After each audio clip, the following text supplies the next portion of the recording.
कल के दिन जो संदर्भ इस प्रसंग में लिए गए थे, उन प्रसंगों का सार ये है कि एक धर्म का पक्ष है और एक मोह का पक्ष है। धर्म का पक्ष जब भी हमारा भारी पड़ता है तो मोह को दबना पड़ता है, और मोह का पक्ष जब भी भारी पड़ता है तो हमारा धर्म दब जाता है। दोनों में उजाले और अंधेरे की तुलना की गई थी। उजाला उजाला होता है, अंधेरा अंधेरा होता है।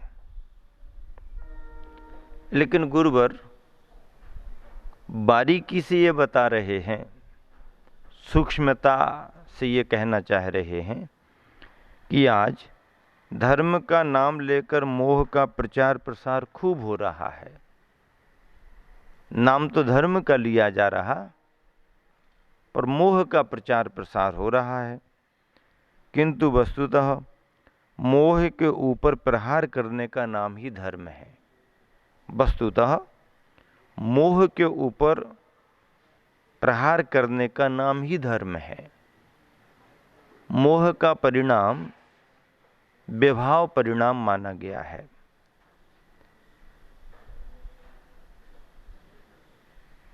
मोह की अवस्था में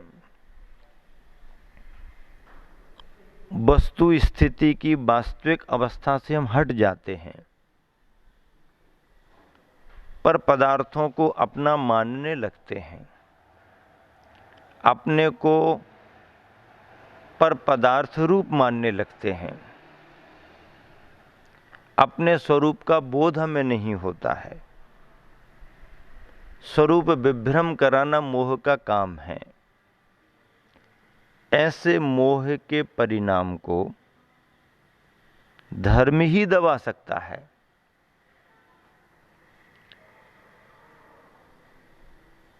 किंतु गुरुवर ये कहना चाहते हैं कि धर्म की गहराई को समझे बगैर, धर्म के वास्तविक स्वरूप से परिचित हुए बगैर, जो केवल धर्म धर्म कहकर के प्रचार प्रसार में जुट गए हैं, कई बार ऐसा लगता है कि धर्म के नाम पर वह मोह का ही प्रचार कर रहे हैं। मोह और मिथ्या तो दो ऐसे भाव हैं जिनके रहते हुए मोक्ष मार्ग प्रारंभ नहीं हो सकता।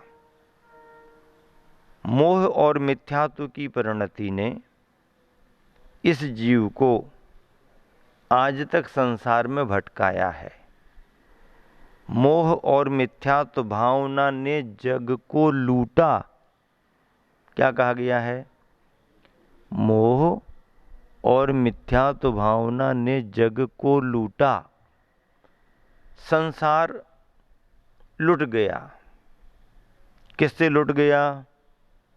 मोह और मिथ्यात्व की भावनाओं से लुट गया। संसार क्या लुटेगा? मोह और मिथ्यात्व से तो संसार फल फूल रहा है। मोह और मिथ्यात्व की भावना से तो संसार फल फूल रहा है। लुटा क्या? किसका लुटा? लुटा तो चेतना का है। क्या लुटा है चेतना का? रत्नत्रय की संपदा लुटी है। रत्नत्रय की निधियां लुटी हैं। चेतन आत्मा के, भव्यात्मा के इस रत्नत्रय को किन्होंने लूट लिया? मोह और मिथ्यात्व भावना ने। मोह की भावना ने और मिथ्यात्व की भावना ने। मिथ्यात्व की भावना अपने स्वरूप से परिचय नहीं होने देती। स्वरूप विभ्रम कराती है मोह मिथ्यात्व की भावना। और मोह की भावना, यदि स्वरूप का ज्ञान हो भी गया तुम्हारे लिए, स्वरूप का बोध हो गया, तो भी मोह का परिणाम उस स्वरूप को प्राप्त नहीं होने देता। मिथ्यात्व से स्वरूप का परिचय नहीं होता और मोह उस स्वरूप को प्राप्त करने में बाधक बनता है। ऐसी मोह और मिथ्यात्व की भावनाओं ने चेतन के रत्नों को लूट लिया। हमारा अंदर का खजाना लुट गया और फिर भी हमें पता नहीं है। ये बड़े आश्चर्य की बात है। पता लग जाए तो भी हम सावधान हो जाएं, आभास हो जाए तो हम अपनी सुरक्षा में लग जाएं। पता भी नहीं लगा, आभास भी नहीं हुआ और सारा धन लुट गया, फिर भी हम बेखबर हैं। क्या? फिर भी हम बेखबर हैं। परिणाम क्या निकला?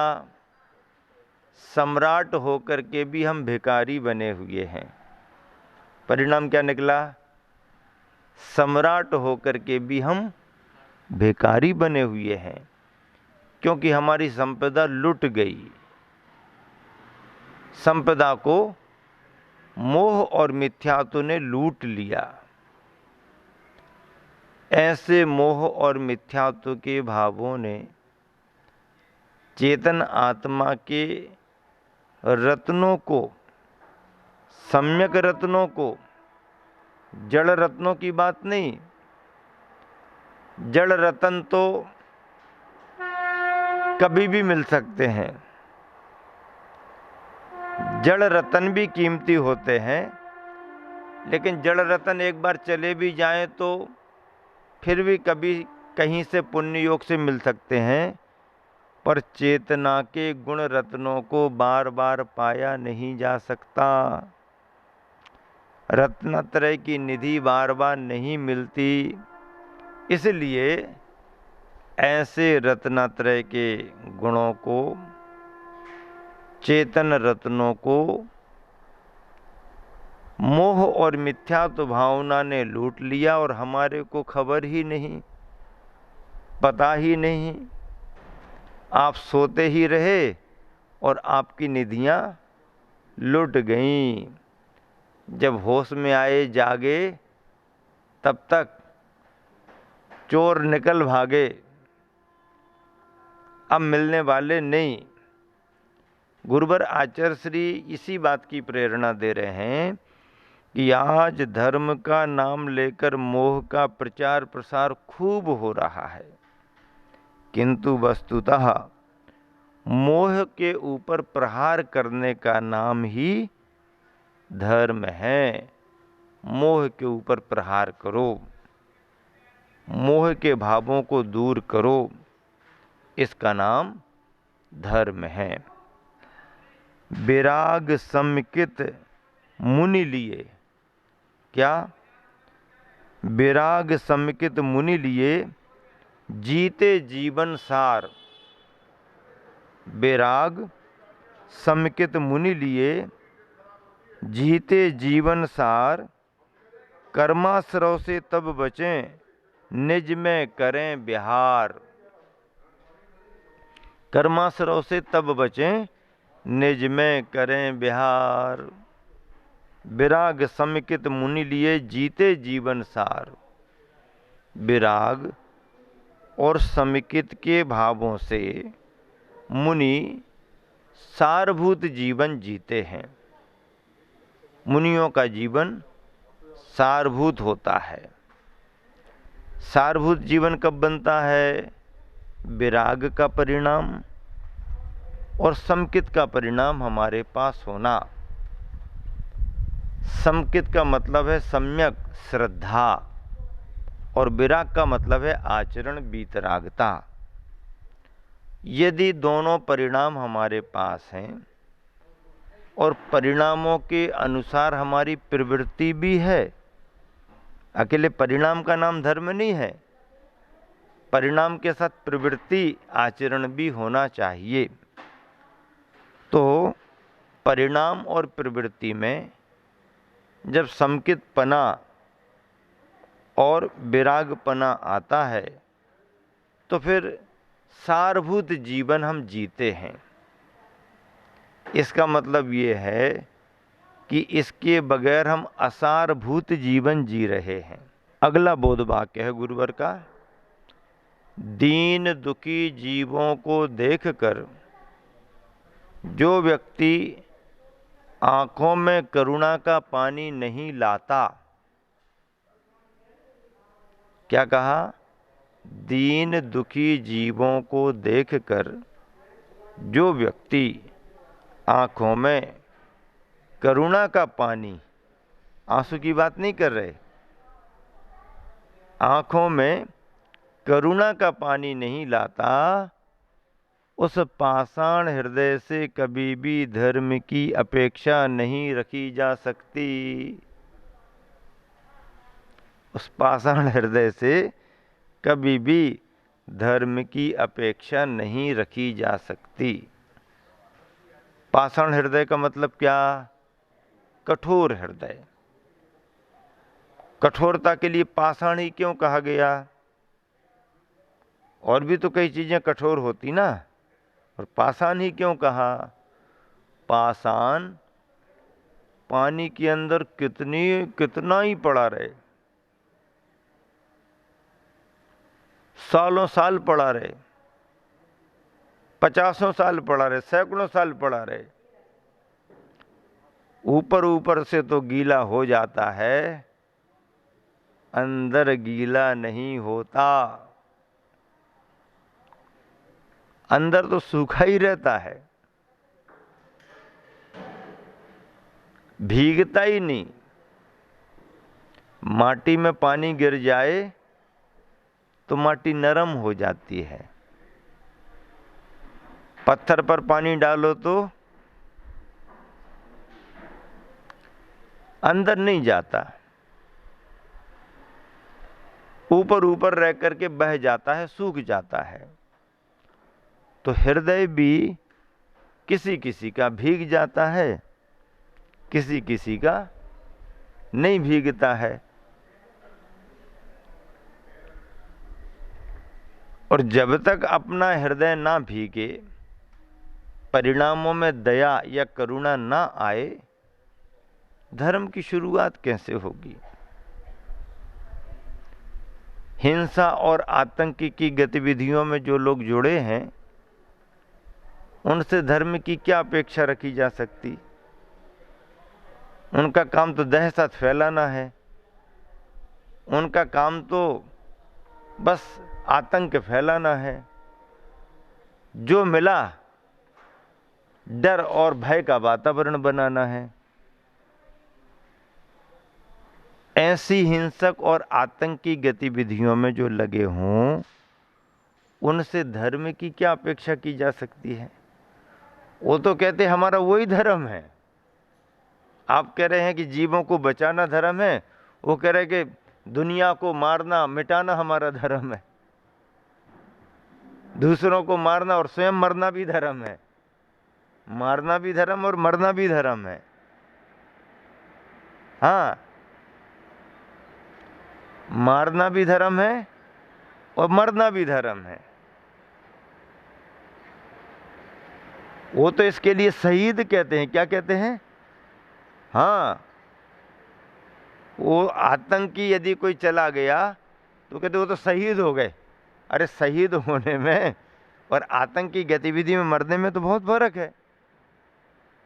वो तो मारने आए थे, प्रतिकार में उनके साथ ऐसा हो गया, वो शहीद थोड़ी माने जाएंगे। वो देश की रक्षा में थोड़ी लगे हैं। और ऐसे आतंकवादियों का कोई धर्म नहीं है, ना वो पुरुष, ना महिला, ना बच्चे, ना गरीब, ना अमीर, ना छोटा, ना बड़ा, जो चपेट में आया खत्म काम। उनको तो अपना काम करना, उनके हाथ में तो बम है, भीड़ भरे इलाके में उनको पटकना, कौन आया कौन नहीं आया तुम जानो, तुम्हारा काम जाने। ऐसे हिंसक लोगों से धर्म की कभी अपेक्षा नहीं होती। और यदि उन्होंने इसी को अपना धर्म मान लिया तो उनका सोच ही गलत है, धारणा ही गलत है। धर्म ऐसी शिक्षा नहीं देता। किसी भी समुदाय का कोई भी धर्म हो, हिंसा करने की अनुमति नहीं देता। जीव दया का नाम धर्म है। परस्पर एक दूसरे का सहयोग करने का नाम धर्म है। सेवा करने का नाम धर्म है। अपनी विचारधारा से दुनिया में कोई भी आदमी कहीं रहे, किसी भी मान्यता से रहे, किसी भी तरह की उसकी अपनी गतिविधियां समझ लो कि पारिवारिक सामाजिक उनकी अपने रीति रिवाज हों, उसमें कोई, वो तो अपना अपना लोकतंत्र है। लेकिन एक दूसरे के प्रति सद्भावना रखना, जरूरतमंद के लिए सहयोग करना, संकट के समय में साथ देना, ये मानवता का धर्म है। और यह मानवता का धर्म सबसे बड़ा धर्म माना गया। आतंकी व्यक्ति मानवता का सबसे बड़ा दुश्मन माना गया। क्यों माना गया? क्योंकि उसको तो केवल दुनिया में डर फैलाना, खौफ फैलाना और अपना नाम प्रचारित करना, ऐसे लोगों में भी सद्भावना आए, ऐसे लोगों की भी बुद्धि पलटे, ऐसे लोग भी अपनी विचारधारा को इस तरह की छोड़ करके मूल धारा से जुड़ें, अपने परिवार के साथ रहें, अपनी समाज में रहें, अपने रीति रिवाजों से काम करें, लेकिन स्वयं शांति से रहें और दूसरों को भी शांति से रहने दें। यही सबसे बड़ा धर्म है। ऐसे धर्म का पालन जो भी करता है वह अपने कसाय के भावों को, मोह के भावों को, विभाव भावों को आदि आदि दबा के रखता है। उन पर नियंत्रण करने का नाम ही धर्म है। और जो इस तरह से नियंत्रण रखता है वही सच्चे अर्थों में धर्म का पालन करता है। गुरुवर आचार्य श्री इसीलिए कह रहे हैं कि जिसकी आँखों में करुणा का पानी नहीं आए वो धर्म का पालन नहीं कर सकता। महावीर भगवान की जय।